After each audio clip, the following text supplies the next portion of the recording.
Welcome sa aming vlog at ka-partner Maron.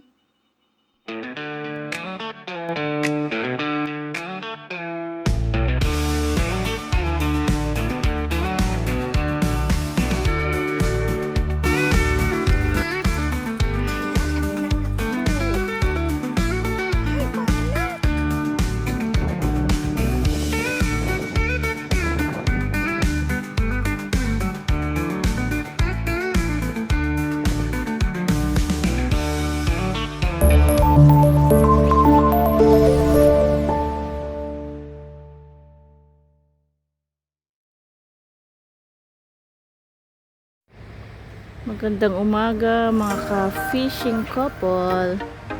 Nandito kami ngayon sa Red Cliff.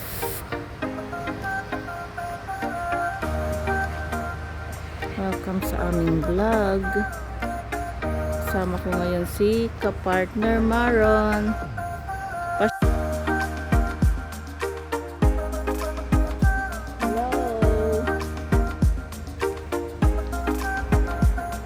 Tara po doon. Tingnan po natin kung gaano kaganda itong lugar nila dito. Kasi kagabi na andito na po kami pero hindi po kami nakapagkasa ng crab trap kasi maalon po at mahangin. So ngayon pong maaga maganda po yung current ng tubig.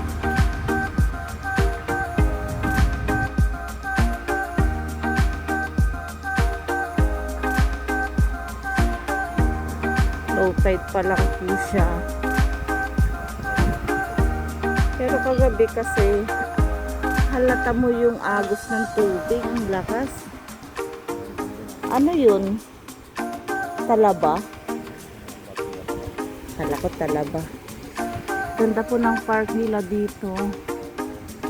Hindi pa po lahat naka-set up ang mga pwesto nila.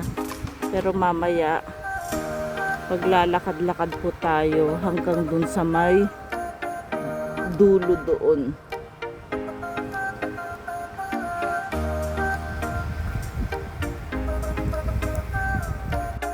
Naandito po kami sa kalagitnaang shed. Gitna po ng jetty. Malinis po dito. May mga benches.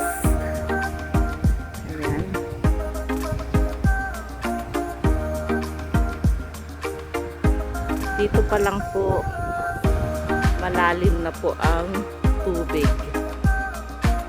Ang kagandahan po dito, meron pong dito na hugasan ng mga nagfi-fishing. May nag-fishing fresh pa rin yung yung kanyang gills. Kagabi siguro to.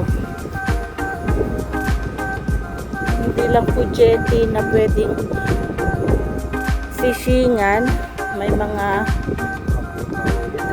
crab yun. May mga ganyan din po na sinet up dito, mga faucet para hugasan at paglinisan po ng mga makukuhang isda. So punta po tayo doon sa pinakadulo. Ganda po ng sunrise.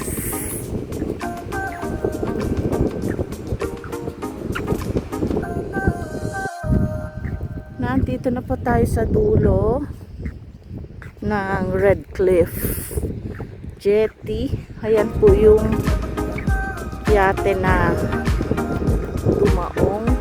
Kung malapitan, ayan po ang itsura. Ayan.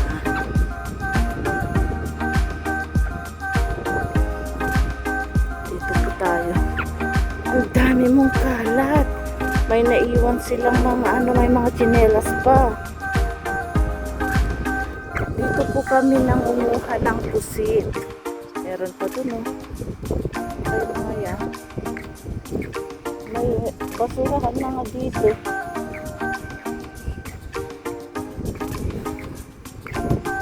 Dito ang chargeran dati. Tingnan nga natin kung may chargeran pa. Ay, meron. Ayan po yung ginagamit natin pag-chargean. Pero, parang basa po eh. Ba't parang basa? Hindi naman na... Yun. Ay, may nagfi-fishing na agad doon. Doon.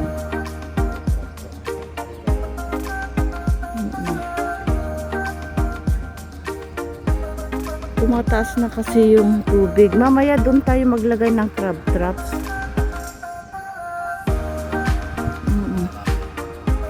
Diyan.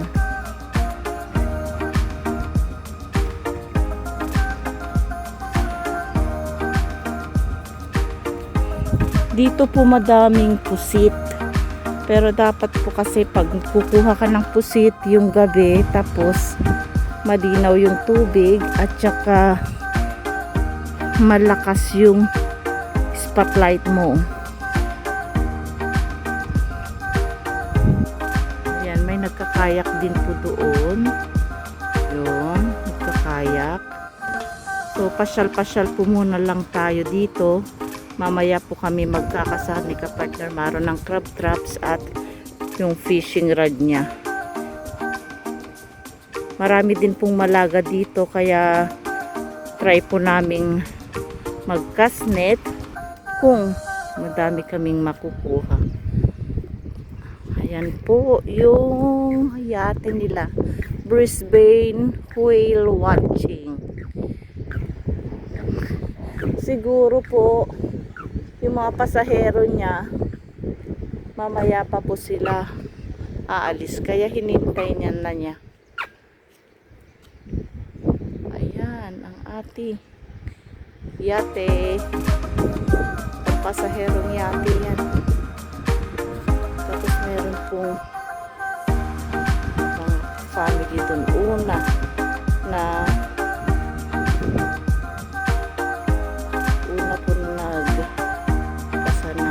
crab traps. Wala namang pain. Ha? Di tinakbo ng crabs yun. Ang ganda po dito sa lugar na to. Gustong gusto ko po dito kasi hindi lang po maluwang. May mga benches din po sila. At saka pag nagkasaka po dito ng ng crab traps, madaming makukuha.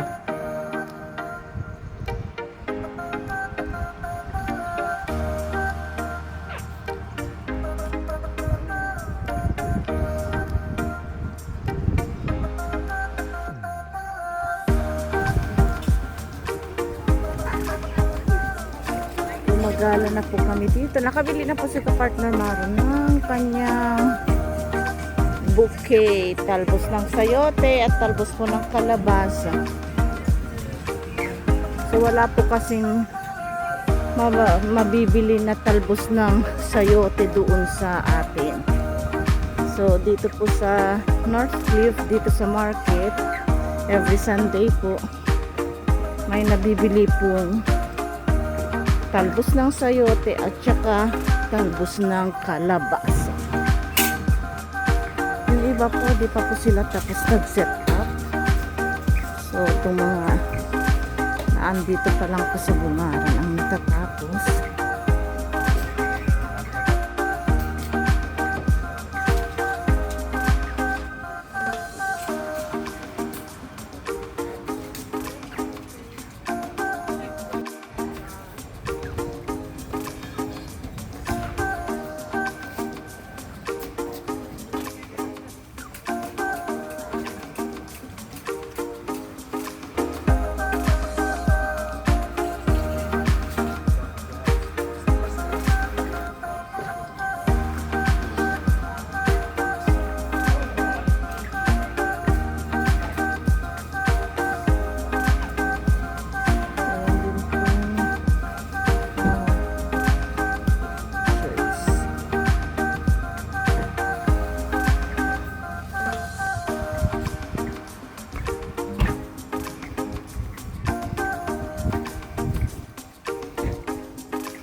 isa.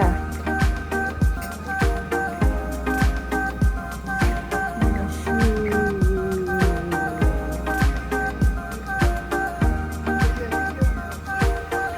Dito po namin binili yung talbos ng sayote.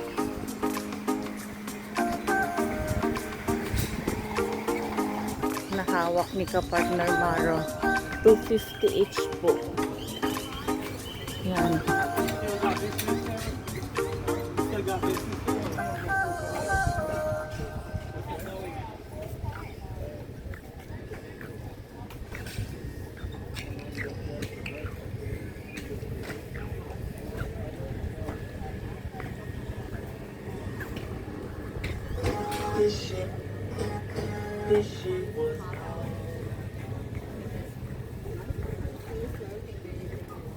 Ang ganda. 55.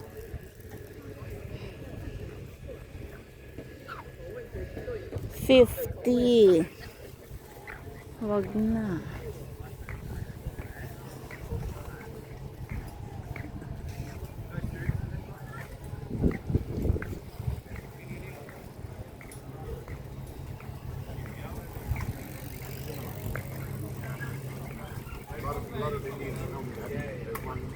Diyan ang kape oh.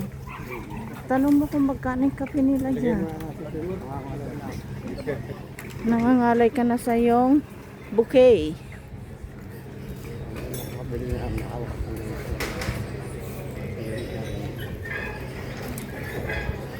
At tingin na tayo ng mga fruits doon.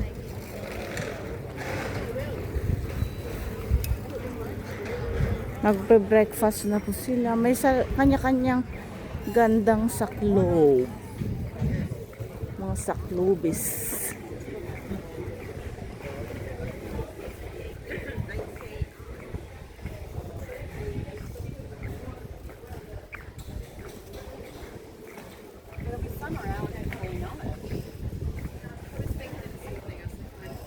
Doon naman halaman.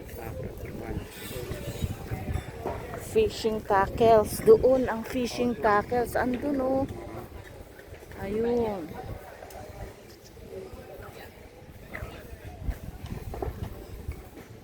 May mga basket din po sila dyan. Gala bags.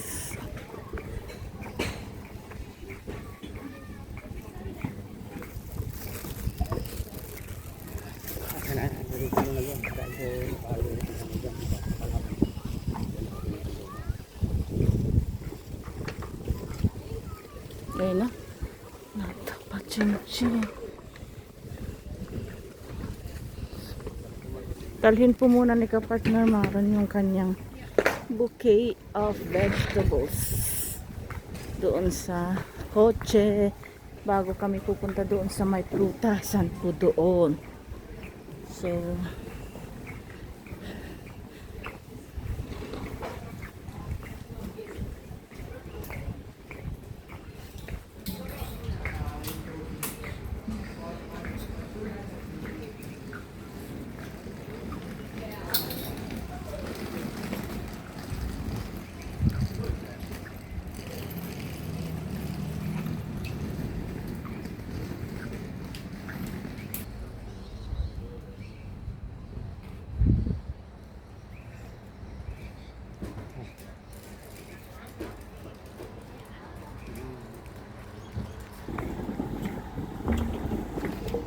tingin po tayo ng mga fruits and vegetables.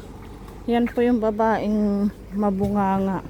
Mula po nag-set up po sila ng tent nila hanggang kaninang paggising namin.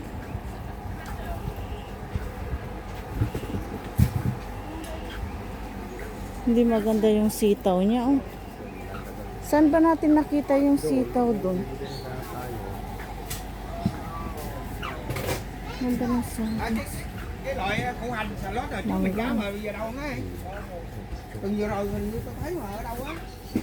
Thấy không á. Ay, ba't ang mura ng itlog? 5, 6. Baka naman maliliit. Tignan mo ah. Maliliit. Maliliit. Oo, maliliit. Ito kasi hindi natin mo, hindi naman doon. Orange, maliliit lang ako natin. Hindi ka natin kakain. Meron yun naman.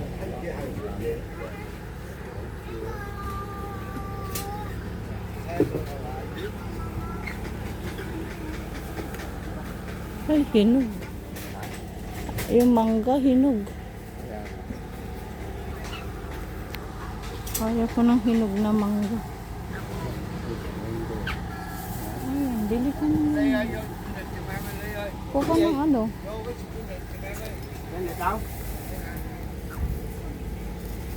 Piliin mo yung ano ah. Yung ganun, pahinugin, masarap yun. At saka kumukha ng salgo mo sa